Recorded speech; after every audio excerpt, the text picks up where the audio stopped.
Ang mahiwagang bulaklak. Isang araw, sa isang maliit na nayon na napapaligiran ng luntiang palayan, naninirahan ang isang batang babae na nagngangalang Maya. Siya ay masiyahin at mausisa. Isang araw, habang naglalaro siya malapit sa ilog, nakakita siya ng di karaniwang bulaklak. Ito ay isang marilag na bulaklak na mayroong napakagandang kulay lila na mga talulot. Dahil sa kanyang pagkamausisa, sinubukan ni Maya na kunin ang bulaklak. Ngunit habang papalapit siya, isang matandang babae ang biglang lumitaw. Ang babae ay may maamong mukha, ngunit ang kanyang mga mata ay naglalaman ng di masukat na karunungan.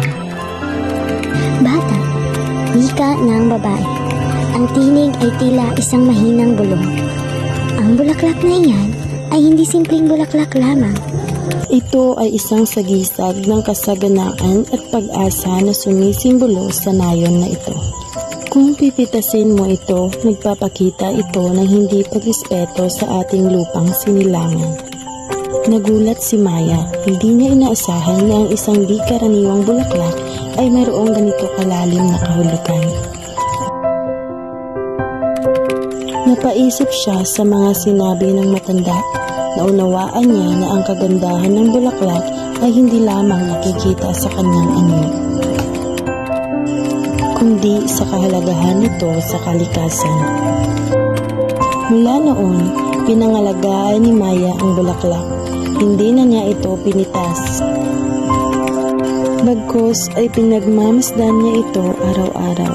Hinahangaan ang kawandahang taglay. Natutuhan niya na ang tunay na yaman ay hindi matatagpuan sa mga bagay na madaling makuha, kundi sa mga bagay na pinangangalagaan at